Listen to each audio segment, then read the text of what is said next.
السلام عليكم ورحمة الله وبركاته. أعوذ بالله من الشيطان الرجيم. بسم الله الرحمن الرحيم. نحمده ونصلي على رسوله الكريم. أما بعد، رب اشرح لي صدري ويسر لي أمري واحلل عقدة من لساني يفقه قولي ربي زدني علما. بسم اللہ الرحمن الرحیم. شروع کرتی ہوں اللہ کے نام سے جو بڑا مہربان اور نہایت رحم کرنے والا ہے. وَبُرِّزَتِ الْجَحِيمُ لِمَنْ يَرَى فَأَمَّا مَنْ طَغَى وَآثَرَ الْحَيَاةَ الدُّنْيَا فَإِنَّ الْجَحِيمَ هِيَ الْمَأْوَى وَأَمَّا مَنْ خَافَ مَقَامَ رَبِّهِ وَنَهَى النَّفْسَ عَنِ الْهَوَى فَإِنَّ الْجَنَّةَ هِيَ الْمَأْوَى. وَبُرِّزَتِ الْجَحِيمُ لِمَنْ يَرَى اور برزت نکال کر ظاہر کر دی جائے گی الجحیم دوزخ لمن اس کے لیے جو یرا دیکھتا ہے، اور کھول دی جائے گی جہنم ہر اس شخص کے لیے جو دیکھ رہا ہوگا، یعنی ہر دیکھنے والے کے سامنے لے آئی جائے گی، جہنم کھول دی جائے گی. یہ کب ہوگا؟ قیامت کے دن، جب انسان کے سامنے اس کی اپنی کتاب ہوگی اور اسے کہا جائے گا اقرأ کتابک، پڑھو اپنی کتاب، آج اپنا حساب لگانے کے لیے تم خود ہی کافی ہو، کیونکہ پوری لائف میں وہ کر کے کیا آیا ہے سب اس میں ہوگا. جو تم نے خرچ کیا، جو تم نے جمع کیا، سب کچھ وہاں خود ہی دیکھ لو گے، خود ہی چیک کرو. اور اس حال میں کہ انسان اپنا نامہ اعمال کا کاغذ لے کر کب کپا رہا ہوگا کہ سامنے جہنم دہکتی ہوئی شعلوں کے ساتھ نظر آ جائے گی اس کو. فَأَمَّا مَنْ طَغَى پس اما بات یہ ہے، من جس نے، طغى سرکشی کی، تو جس نے بھی سرکشی کی، جیسے فرعون کے لیے یہ لفظ آیا طغى، اور اس کے بعد جس کسی نے بھی ایسا کیا، اپنے آپ کو بڑی چیز سمجھا، تکبر کا شکار رہا، وَآثَرَ الْحَيَاةَ الدُّنْيَا اور آثر ترجیح دی، الحیات زندگی کو، الدنیا دنیا کی، اور اس نے دنیا کی زندگی کو ترجیح دی، پریفر کیا.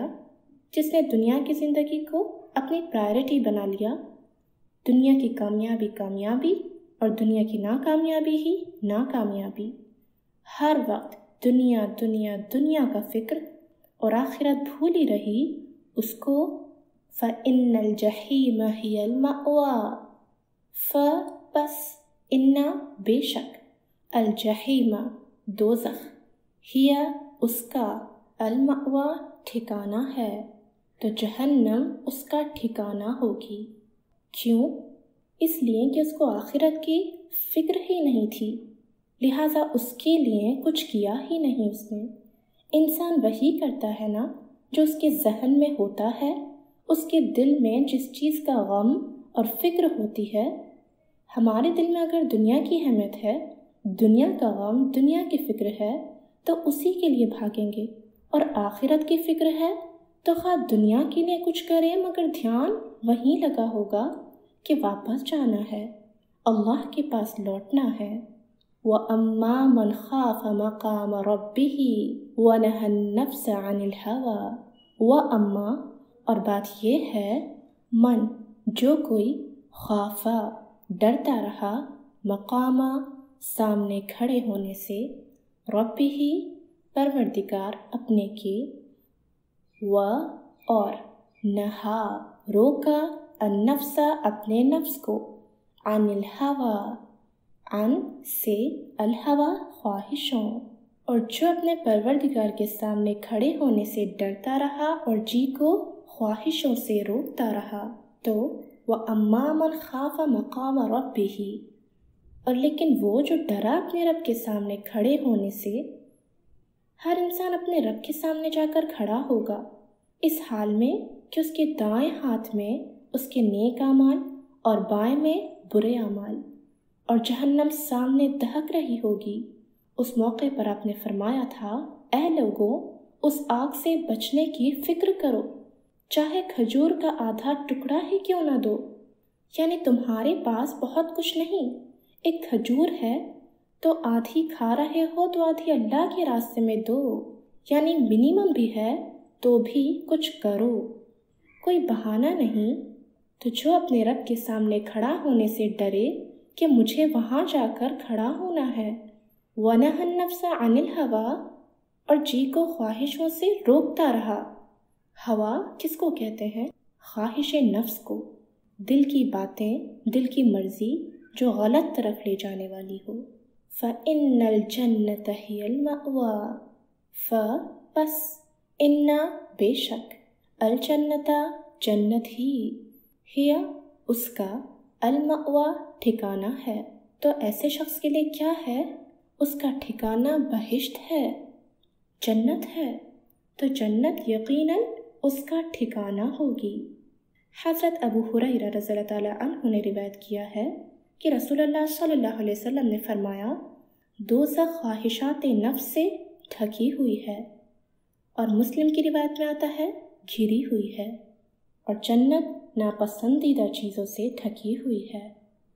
جنت میں پہنچنے کے لیے ساری ان باتوں کو کرنا ہوگا جو ہمارے دل کو اچھی نہیں لگتی، اور وہ کرنی ضروری ہیں۔ ان کو جب تک کراس نہیں کریں گے تو اصل منزل تک نہیں پہنچ سکیں گے۔ نماز پڑھنا، لوگ کے ساتھ نیکی کے کام کرنا، لوگوں کو معاف کرنا کہ بھاری ہیں، لیکن اللہ سے ڈرنے والوں کے لیے بھاری نہیں ہیں۔ ہم کیا کرنا چاہتے ہیں؟ جس میں ہماری مرضی ہو، ہمارا دل لگے، خواہ وہ بیکار ہو، آخرت میں کسی کام کی نہ ہو، اور ہم بہانہ کرتے ہیں کہ ہم ایسے ہی ہیں، ہم سے نہیں ہو پاتی یہ ساری چیزیں۔ اگر واقعی انسان اللہ سے ڈرتا ہو اور اسے فکر ہو کہ اللہ کے سامنے کھڑے ہونا ہے، تو کتنی دفعہ اپنی ایروگنس کو، سرکشی کو، کتنی چیزوں کو کرو کرنا پڑتا ہے۔ انسان کو چیزیں پیچھے پھینکنی پڑتی ہے کہ نہیں، کوئی میرے ساتھ برا کرے تو میرا بدلہ یہ نہیں ہوگا کہ میں بھی برا کر دوں۔ حرام حرام ہے، حلال حلال ہے، جائز جائز ہے، ناجائز ناجائز ہے۔ کسی کے کہنے سے کوئی چیز جائز نہیں ہو جاتی، حلال نہیں ہو جاتی، بلکہ اللہ نے جو کہہ دیا بس وہی سچ ہے، اور وہی ہمیں کرنا ہے۔ یہاں کہا ہے نا، ہی المأویٰ، وہ ہی اس کا ٹھکانہ ہے، کچھ اور نہیں۔ لیکن یہ کس کا ٹھکانہ ہے؟ جو خواہشات نفس کو کنٹرول کر سکیں۔ ایسے ہی لوگوں کا ٹھکانہ جنت ہے۔ اللہ ہمیں ایسے لوگوں میں شمار کرے جن کا ٹھکانہ جنت الفردوس ہو، آمین۔ اب میں انشاءاللہ ان الفاظ کو عربی میں پڑھوں گی اور آپ انہیں اردو میں ریوائز کریں گے۔ وَبُرِّزَتْ الْجَحِیمُ لِمَنْ یَرَى فَأَمَّا مَنْ طَغَى وَآثَرَ الْحَيَاةَ الدُّنْيَا فَإِنَّ الْجَحِيمَ هِيَ الْمَأْوَىٰ وَأَمَّا مَنْ خَافَ مَقَامَ رَبِّهِ وَنَهَى النَّفْسَ عَنِ الْهَوَىٰ فَإِنَّ الْجَنَّةَ هِيَ الْمَأْوَىٰ۔ جزاک اللہ خیرا کثیرا۔ سبحانک اللہم وبحمدک، نشہد ان لا الہ الا انت، نستغفرک ونتوب الیک۔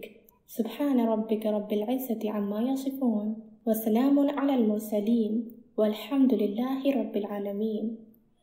ربنا تقبل منا إنك أنت السميع العليم وتب علينا إنك أنت التواب الرحيم.